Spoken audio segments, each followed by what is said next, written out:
तो दोस्तों, आज हम शुरू करने जा रहे हैं इस चैप्टर का केमिकल रिएक्शन एंड इक्वेशन का सबसे इम्पोर्टेंट टॉपिक, जो कि आता है how to balance a chemical equation.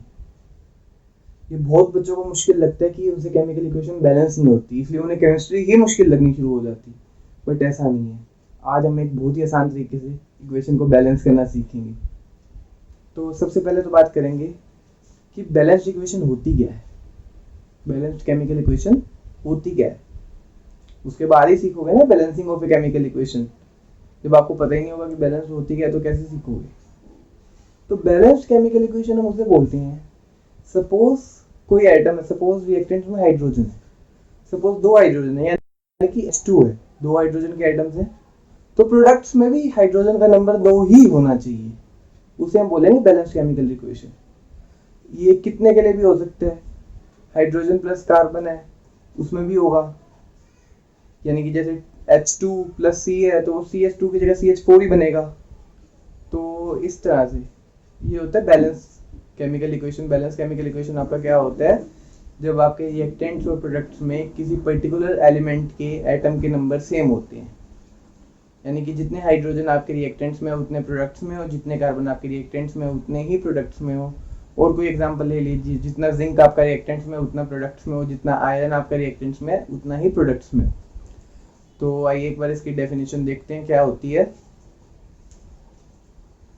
Any chemical equation that has equal number of atoms of any element in reactant side as well as product side respectively is called balanced chemical equation। तो ये तो थी balanced chemical equation की definition. अब बात करते हैं कि हमें बैलेंसिंग की जरूरत ही क्यों पड़ी, सिंपल केमिकल इक्वेशन से काम क्यों नहीं चल रहा था हमारा। तो इसके लिए हमें डिस्कस करना होगा सबसे पहले law of conservation of mass. Law of conservation of mass क्या कहता है, मास को ना तो डिस्ट्रॉय किया जा सकता है और ना ही बनाया जा सकता है किसी भी केमिकल रिएक्शन में, मास हमेशा सेम रहेगा। तो ये होगी आपकी law of conservation of mass की डेफिनेशन। आइए वो भी देख लेते हैं। Law of conservation of mass states that mass can neither be created nor be destroyed in a chemical reaction. तो अब बात करते हैं कि बैलेंस्ड केमिकल इक्वेशन की जरूरत क्यों पड़ी। क्योंकि सिंपल केमिकल इक्वेशन यानी कि नॉन बैलेंस्ड केमिकल इक्वेशन आपकी law of conservation of mass को फॉलो नहीं करती, इसलिए हमें बैलेंस्ड केमिकल इक्वेशन की जरूरत पड़ी।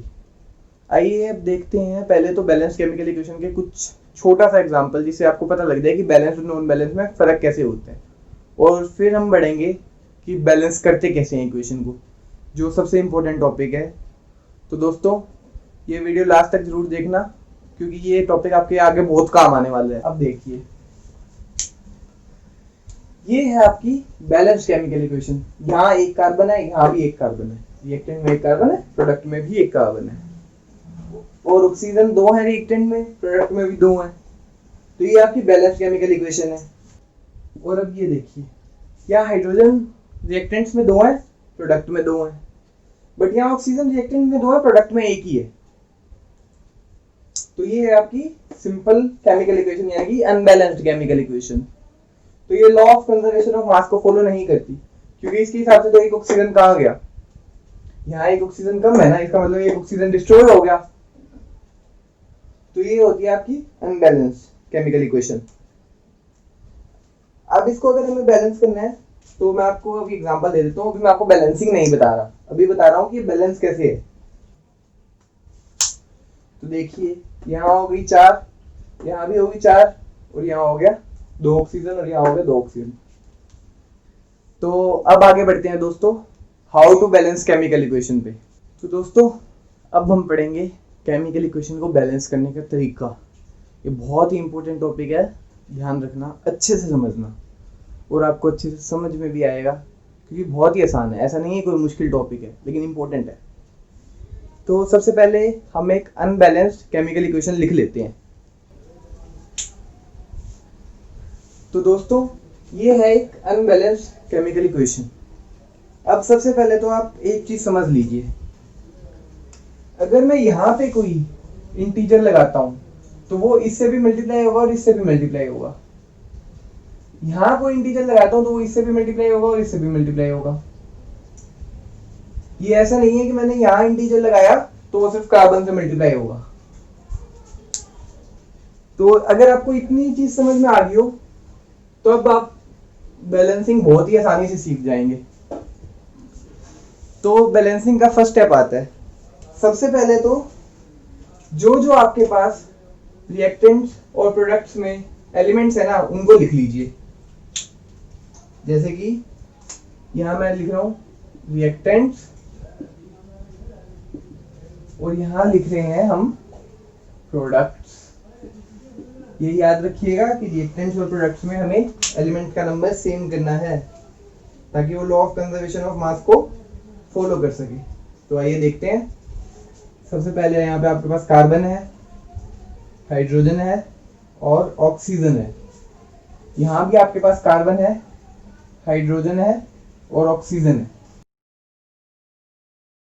तो ये तो हो गया आपके elements in reactants and products. अब इसमें लिख लेते हैं कि कौन से उसमें कितने एलिमेंट्स हैं। देखिए कार्बन के रिएक्टेंट्स में कितने हैं, 3 और प्रोडक्ट्स में कितने हैं, 1। हाइड्रोजन रिएक्टेंट्स में कितनी है, 8 और ऑक्सीजन रिएक्टेंट्स में कितनी है, 2। उसी तरह हाइड्रोजन प्रोडक्ट्स में कितनी है, 2 और ऑक्सीजन कितनी है, 2 ये और 1 ये, यानी कि 3। तो अब हमें क्या करना है, हमें बैलेंस करनी है। तो सबसे पहले देखिए, सबसे पहले बैलेंस कैसे करेंगे। सबसे पहले अगर हमें कार्बन बैलेंस करना है, क्यों कार्बन बैलेंस करना सबसे इजी है इसमें। कैसे इजी है, क्योंकि एक तो कार्बन का नंबर इसमें सबसे कम है, 3 और एक 4, ओनली 4 कार्बन है, बाकी सब ज्यादा है। और दूसरी चीज अगर देखी जाए तो सबसे पहले देखिए आप कि हम हाइड्रोजन और ऑक्सीजन को बाद में भी बैलेंस कर सकते हैं। आप किसी भी रिएक्शन की बात कीजिए, ऐसा नहीं है सिर्फ इस रिएक्शन में, हाइड्रोजन और ऑक्सीजन हमेशा बाद में ही बैलेंस होते हैं। कार्बन आपका या दूसरा कोई मेटल है, सपोज आयरन है या नाइट्रोजन है और कोई एलिमेंट है, वो पहले बैलेंस होगा, हाइड्रोजन और ऑक्सीजन हमेशा बाद में बैलेंस होंगे। क्योंकि हाइड्रोजन मोस्टली आपको इसमें तो नहीं मिल रहा, चलो जैसे इसमें देखो आपको ऑक्सीजन मिल रहा है, आप यहाँ कोई भी वेरिएबल लगाएंगे तो आप डायरेक्टली ऑक्सीजन का नंबर बढ़ा सकते हैं। समझ रहे हो आप मेरी बात, आप डायरेक्टली ऑक्सीजन का नंबर बढ़ा सकते हैं या कोई भी वेरिएबल लगा के। तो इस वजह से हम पहले उसे बैलेंस करेंगे जो कॉम्प्लेक्स है, लेकिन सबसे आसान है कार्बन को बैलेंस करना इस रिएक्शन में। कैसे, आइए देखते हैं। यहाँ कार्बन 3 है, तो अगर मैं इसको यहाँ 3 से मल्टीप्लाई कर दूं तो यहाँ भी कार्बन की वैल्यू 3 हो जाएगी, हो जाएगी ना। तो अब यहाँ पे आपका 3 लग जाएगा, ये आपका 3 लग गया। तो अब मैंने आपको बताया था यहाँ कोई भी इंटीजर रखा जाएगा तो वो इससे भी मल्टीप्लाई होगा, तो ऑक्सीजन का नया नंबर क्या हो जाएगा, 6 हो जाएगा, हो जाएगा ना। अब बात करते हैं हाइड्रोजन की। हाइड्रोजन यहाँ पे 8 है, 8 हाइड्रोजन है आपके पास और यहाँ पे सिर्फ 2। तो इसको अगर मैं 4 से मल्टीप्लाई कर दूं तो यहाँ 8 हाइड्रोजन हो जाएंगे। ये मैंने अगर 4 से मल्टीप्लाई किया तो हाइड्रोजन की वैल्यू होगी 8। तो ऑक्सीजन कितनी होगी, अब 4 ऑक्सीजन है आपके पास, 6 ये थी और 4 ये ऐड होगी, तो 6 + 4 = 10। यानी कि आपके पास 3 कार्बन हो गए, 3 कार्बन बैलेंस है, 8 हाइड्रोजन होगी, 8 हाइड्रोजन बैलेंस है। अब रह गया ऑक्सीजन बैलेंस करना है। यहाँ आपके पास 10 है और यहाँ आपके पास 2 है, तो क्या करूं मैं, इसको 5 से मल्टीप्लाई कर दूं तो ये नंबर आपका 5 से मल्टीप्लाई हो गया। अब मैंने 5 से मल्टीप्लाई किया तो ये इक्वेशन बैलेंस होगी। देख रहे हो, यहाँ पे भी कार्बन की वैल्यू 3 है, यहाँ पे भी कार्बन की वैल्यू 3 है। ये आपका जो नया नंबर आया है, अब हम इसे देखेंगे। यहाँ पे भी हाइड्रोजन की वैल्यू 8 है, यहाँ पे भी हाइड्रोजन की वैल्यू 8 है, यहाँ पे ऑक्सीजन की वैल्यू 10 है, यहाँ पे ऑक्सीजन की वैल्यू 10 है। तो ये है केमिकल इक्वेशन बैलेंस करने का तरीका। आइए अब दूसरा एग्जांपल देखते हैं इसका। तो ये इसका दूसरा एग्जांपल है, KClO3 टूटता है KCl में प्लस O2 में। तो अब देखिए, यहां भी सबसे पहले हम लिखेंगे रिएक्टेंट्स एंड प्रोडक्ट्स। तो अब बात की जाए अगर, तो देखिए सबसे पहले आता है आपका यहाँ पे आपके लेफ्ट हैंड साइड में कौन कौन से एलिमेंट्स हैं। एक तो आपका पोटेशियम है यानी कि के है, फिर क्लोरीन है, फिर आपका ऑक्सीजन है KClO3 यानी कि के है, क्लोरीन है और ऑक्सीजन है। और राइट हैंड साइड में भी आपके प्रोडक्ट्स में क्या है, के, क्लोरीन और ऑक्सीजन। अब बात करें तो यहाँ के का नंबर क्या है 1, क्लोरीन का नंबर क्या है 1 और ऑक्सीजन का नंबर क्या है 3 ऑक्सीजन है यहाँ पे। यहाँ के का नंबर है 1, क्लोरीन का नंबर है 1, ऑक्सीजन का नंबर है 2। अब देखिए क्लोरीन और पोटेशियम यानी कि के आपका ऑलरेडी बैलेंस्ड है, तो हमें बैलेंस करनी है बस ऑक्सीजन। तो आप ऑक्सीजन कैसे बैलेंस कर सकते हो?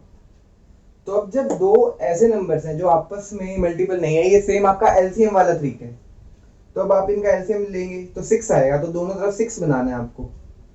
तो मैं क्या करूंगा, इसको मैं आपका 2 से मल्टीप्लाई कर देता हूँ और इसको मैं आपका 3 से मल्टीप्लाई कर देता हूँ। तो यहाँ भी ऑक्सीजन 6 हो जाएंगे और यहाँ भी ऑक्सीजन 6 हो जाएंगी। इसको मैंने 3 से मल्टीप्लाई कर दिया और इसको मैंने 2 से मल्टीप्लाई कर दिया। तो जब इसको मैंने 2 से मल्टीप्लाई करना है यहाँ पे, तो ये सारी चीजें 2 से मल्टीप्लाई होगी ना साथ में, क्योंकि मैंने आपको कहा था ये इससे भी होगा, ये इससे भी होगा और ये इससे भी होगा, इंटू 2। तो आपके पास नया नंबर क्या आ गया यहाँ पे 6 और 6।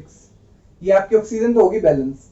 अब आपका KCl बैलेंस करना है हमें, K और Cl, ये आपका बैलेंस नहीं है यहाँ। अब आपके रिएक्टेंट्स में 2 हो गए, के भी 2 हो गए और प्रोडक्ट क्लोरीन भी 2 हो गए। अब आपके प्रोडक्ट्स में 2 से मल्टीप्लाई कर देते हैं हम, तो इसलिए हमने इसे 2 से मल्टीप्लाई कर दिया ताकि रिएक्टेंट्स और प्रोडक्ट्स में के और Cl बैलेंस हो जाए। तो यहाँ आपका 2 से मल्टीप्लाई हो जाएगा, तो ये आपका के से भी मल्टीप्लाई होगा, Cl से भी मल्टीप्लाई हो गया। तो ये आपके नए नंबर क्या आ गया, तो ये आ गया आपके नए नंबर। अब इसमें क्या है, पोटेशियम रिएक्टेंट्स में भी 2 है, क्लोरीन रिएक्टेंट्स में भी 2 है और ऑक्सीजन रिएक्टेंट में 6 है। इसी तरह पोटेशियम प्रोडक्ट्स में भी 2 है, क्लोरीन प्रोडक्ट्स में भी 2 है और ऑक्सीजन प्रोडक्ट्स में भी 6 है। तो इसमें ये आ गया आपके नए नंबर। तो इसमें क्या है, पोटेशियम रिएक्टेंट्स में 2 है, प्रोडक्ट्स में भी 2 है, क्लोरीन रिएक्टेंट्स में 2 है, प्रोडक्ट्स में भी 2 है, ऑक्सीजन रिएक्टेंट्स में 6 है, प्रोडक्ट्स में भी 6 है। तो ये हो गया आपकी बैलेंस केमिकल इक्वेशन। इतना आसान था केमिकल इक्वेशन को बैलेंस करना, आप ऐसे ही कहते रहते हैं मुश्किल है। तो चलिए एक और रिएक्शन देख लेते हैं बैलेंस करने की। तो अब आपका एग्जांपल आता है NaOH plus H2SO4 gives us Na2SO4 plus H2O। तो अब हम इस रिएक्शन को बैलेंस करेंगे। तो इस रिएक्शन को बैलेंस करने के लिए भी हम सेम उसी तरीके से स्टार्ट करेंगे। सबसे पहले हम लेफ्ट साइड पे लिखेंगे रिएक्टेंट्स। क्या लिखेंगे, रिएक्टेंट्स। राइट साइड पे हम लिखेंगे प्रोडक्ट्स। उसके बाद हम लिखेंगे एलिमेंट्स कि रिएक्टेंट्स में कौन से एलिमेंट्स हैं और प्रोडक्ट्स में कौन से एलिमेंट्स हैं। तो आइए देखते हैं। रिएक्टेंट्स में है आपके सोडियम, ऑक्सीजन, हाइड्रोजन और सल्फर। प्रोडक्ट्स में भी है आपके सोडियम, ऑक्सीजन, हाइड्रोजन और सल्फर। तो अब हम लिखते हैं इनके नंबर। यहाँ 1 है, ऑक्सीजन आपकी यहाँ पे 5 है और हाइड्रोजन आपके यहाँ पे 3 है और सल्फर आपका यहाँ पे 1 है। और अगर हम यहाँ देखें तो सोडियम आपके 2 हैं, ऑक्सीजन आपकी 5 है, हाइड्रोजन आपकी 2 है और सल्फर आपका 1 है। तो ये तो हो गए आपके डायरेक्ट नंबर अनबैलेंस इक्वेशन के। अब हमें बैलेंस करना है। तो सबसे पहले देखिए, सबसे पहले मैंने आपको कहा था कि सबसे पहले हम मेटल बैलेंस करेंगे या जो मेन मॉलिक्यूल है वो बैलेंस करेंगे। ऑक्सीजन और हाइड्रोजन बाद में बैलेंस करेंगे। सल्फर ऑलरेडी बैलेंस्ड है तो हम सोडियम को बैलेंस करेंगे। सोडियम यहाँ 2 है तो यहाँ हमें 2 करना है, तो इसको 2 से मल्टीप्लाई कर दिया तो यहाँ हमें 2 से मल्टीप्लाई करना पड़ेगा, इसका नया नंबर आ गया 2।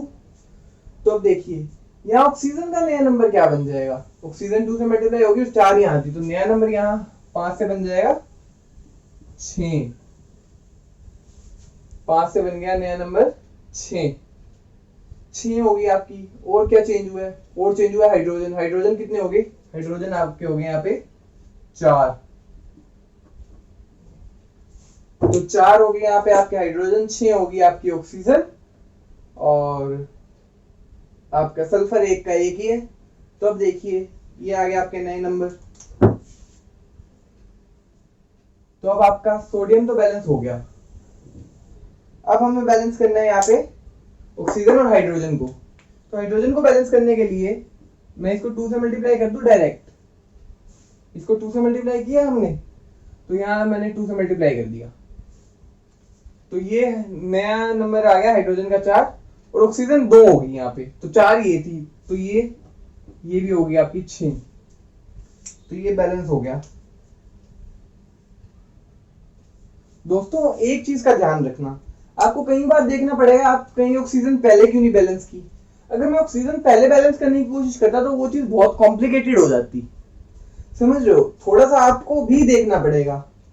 तो अब क्या हुआ, सोडियम रिएक्टेंट्स में आपके 2 हैं, प्रोडक्ट्स में भी 2 हैं। ऑक्सीजन आपकी रिएक्टेंट्स में 6 है और प्रोडक्ट्स में भी 6 है। हाइड्रोजन आपकी रिएक्टेंट्स में 4 है और प्रोडक्ट्स में भी 4 है। तो ये होगी बैलेंसिंग ऑफ केमिकल इक्वेशन।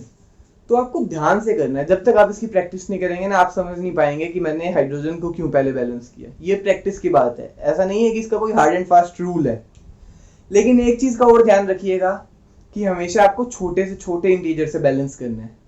ऐसा नहीं है आप बड़े से करेंगे वो गलत नहीं होगा, लेकिन छोटे इंटीजर से बैलेंस ही करना है, एक रूल है।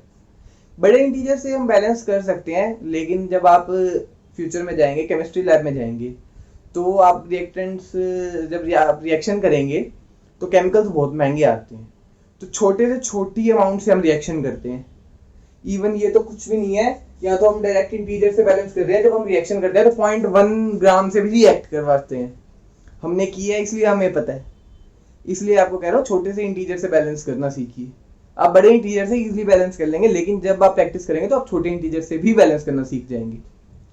तो ये था आपका बैलेंस केमिकल इक्वेशन के ऊपर। तो दोस्तों अगर वीडियो अच्छी लगी हो तो वीडियो को लाइक करना और चैनल को सब्सक्राइब करना मत भूलिएगा। मिलते हैं नेक्स्ट वीडियो में।